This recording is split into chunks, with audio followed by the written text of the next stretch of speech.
ವೀಕ್ಷಕರೇ ನಮಸ್ಕಾರ.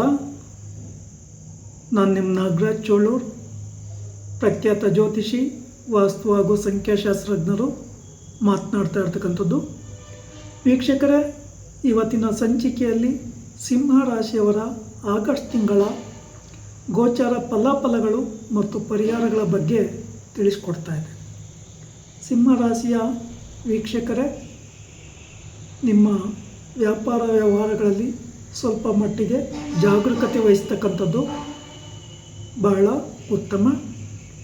ದಿಢೀರ್ ಹಣ ಮಾಡಬೇಕು ಅಂತಕ್ಕಂಥ ಅಭಿಲಾಷೆಯಲ್ಲಿ ಅಥವಾ ಪಾರ್ಟ್ನರ್ಶಿಪ್ಪು ವ್ಯವಹಾರ ಮಾಡ್ತಕ್ಕಂಥ ಒಂದು ಸಂದರ್ಭದಲ್ಲಿ ಪೂರ್ಣ ಪ್ರಮಾಣವಾಗಿ ಜಾಗೃತಿಯನ್ನು ವಹಿಸಬೇಕಾಗ್ತದೆ.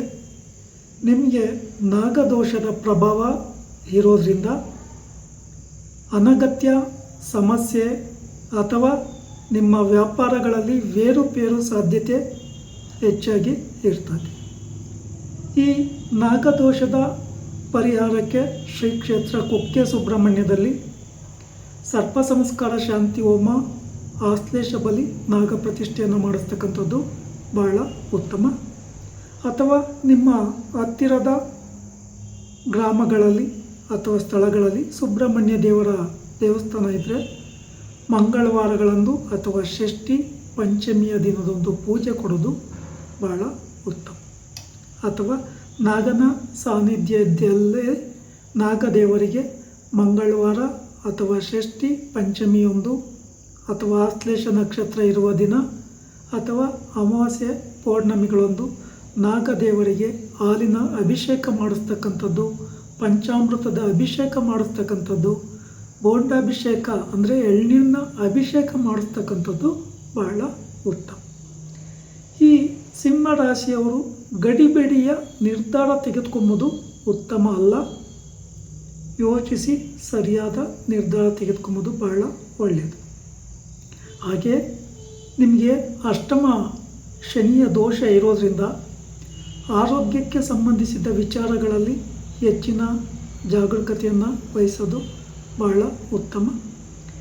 ಈ ಶನಿ ದೋಷದ ಪ್ರಭಾವದಿಂದ ನಿಮಗೆ ಹಲವಾರು ರೀತಿಯ ಸಮಸ್ಯೆಗಳು ಬರುವ ಸಾಧ್ಯತೆ ಇರೋದರಿಂದ ಶನಿವಾರಗಳಂದು ಶನಿ ಭಗವಾನರ ದೇವಸ್ಥಾನದಲ್ಲಿ ಎಳ್ಳೆಣ್ಣೆ ದಾನ ಕೊಡ್ತಕ್ಕಂಥದ್ದು ಅಥವಾ ಎಳ್ಳೆಣ್ಣೆ ಅಭಿಷೇಕ ಮಾಡಿಸ್ತಕ್ಕಂಥದ್ದು, ಎಳಬತ್ತಿ ದೀಪ ಹಚ್ಚತಕ್ಕಂಥದ್ದು, ಬನ್ನಿ ಪತ್ರೆ, ಬಿಲ್ವ ಪತ್ರೆ, ಪೂಜಾ ಸಾಮಗ್ರಿಗಳೊಂದಿಗೆ ವಿಶೇಷವಾಗಿ ಪೂಜೆ ಮಾಡಿಸಿ ಪ್ರಾರ್ಥನೆ ಮಾಡ್ಕೊತಕ್ಕಂಥದ್ದು, ಶನಿ ಭಗವಾನರ ದೇವಸ್ಥಾನದಲ್ಲಿ 8 ಸುತ್ತು ಪ್ರದಕ್ಷಿಣೆ ಹಾಕಿ ಪ್ರಾರ್ಥನೆ ಮಾಡ್ಕೊಬೋದು ಬಹಳ ಒಳ್ಳೆಯದು. ಹಾಗೆ ಈ ಪ್ರದಕ್ಷಿಣೆ ಆಗ್ತಕ್ಕಂಥ ಒಂದು ಸಂದರ್ಭದಲ್ಲಿ ಓಂ ಶಂ ಶನೇಶ್ವರಾಯ ನಮಃ ಈ ಮಂತ್ರವನ್ನು ಜಪ ಮಾಡ್ತಕ್ಕಂಥದ್ದು ಬಹಳ ಉತ್ತಮ. ಇಲ್ಲಿ ವಿಶೇಷವಾಗಿ ನೀವು ಹೊರಗಡೆ ಹೋಗ್ತಕ್ಕಂಥ ಒಂದು ಸಂದರ್ಭಗಳಲ್ಲಿ ನಿಮ್ಮ ಅಗತ್ಯವುಳ್ಳ ಹಣ, ಒಡವೆ ಇತ್ಯಾದಿಗಳ ಬಗ್ಗೆ ಹೆಚ್ಚಿನ ಜಾಗರೂಕತೆ ವಹಿಸ್ತಕ್ಕಂಥದ್ದು ಬಹಳ ಉತ್ತಮ. ಶನಿವಾರಗಳಂದು ಕಟ್ಟಿಂಗ್ ಶೇವಿಂಗ್ ಎಲ್ಲ ಮಾಡಿಸ್ಬಾರ್ದು. ಹೊಸ ವ್ಯಾಪಾರ ವ್ಯವಹಾರಗಳಿಗೆ ಉತ್ತಮ ಆಗಿ ಇರೋದಿಲ್ಲ.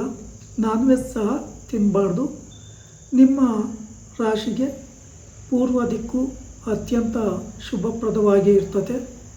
ಹಾಗೆ ಉತ್ತರ ದಿಕ್ಕು ಸಹ ಶುಭಪ್ರದವಾಗಿ ಇರೋದರಿಂದ ಈ ದಿಕ್ಕನ್ನು ವ್ಯಾಪಾರ ವ್ಯವಹಾರಗಳಿಂದ ನಿಮಗೆ ಲಾಭ ಮತ್ತು ಯಶಸ್ಸು ಬರುವ ಸಾಧ್ಯತೆ ಹೆಚ್ಚಾಗಿ ಇರ್ತದೆ.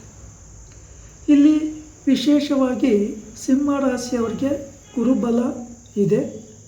ಆದರೆ ಇಲ್ಲಿ ನಾಗದೋಷದ ಪ್ರಭಾವದಿಂದ ಕೆಲವೊಂದು ಅವಕಾಶಗಳು ಕೈತಪ್ಪುವ ಸಾಧ್ಯತೆ ಹೆಚ್ಚಾಗಿ ಇರ್ತದೆ.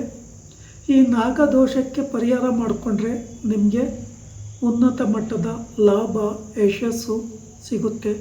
ನೀವು ಅಂದ್ಕೊಂಡಂಥ ಕಾರ್ಯಗಳಲ್ಲಿ ಶುಭ ಫಲವನ್ನು ಕಾಣ್ತೀರಿ. ವಿವಾಹಾದಿ ಶುಭ ಕಾರ್ಯಗಳನ್ನು ಮಾಡ್ತಕ್ಕಂಥ ಯೋಗವೂ ಸಹ ಇದೆ.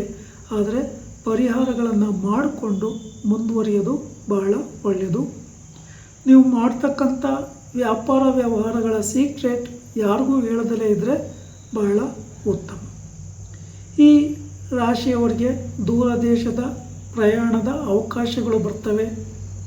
ಧಾರ್ಮಿಕ ಕ್ಷೇತ್ರಗಳ ನೋಡಲಿಕ್ಕೆ ಅವಕಾಶಗಳು ಸಿಗುತ್ತೆ. ಪುಣ್ಯಕ್ಷೇತ್ರಗಳ ದರ್ಶನ ಅಥವಾ ಶುಭ ಕಾರ್ಯಗಳಲ್ಲಿ ಪಾಲ್ಗೊಳ್ತಕ್ಕಂಥದ್ದು, ಶುಭ ಕಾರ್ಯಗಳನ್ನು ಮಾಡ್ತಕ್ಕಂಥ ಯೋಗ ಅಥವಾ ವಿದೇಶಕ್ಕೆ ಹೋಗ್ತಕ್ಕಂಥ ಯೋಗಗಳು ಸಹ ಇದೆ. ಆದರೆ ಸ್ವಲ್ಪ ಮಟ್ಟಿನ ಹೆಚ್ಚಿನ ಜಾಗರೂಕತೆಯನ್ನು ವಹಿಸಿ ಆ ಕಾರ್ಯಗಳನ್ನು ಮಾಡ್ಕೊಂಬೋದು ಬಹಳ ಒಳ್ಳೆಯದು.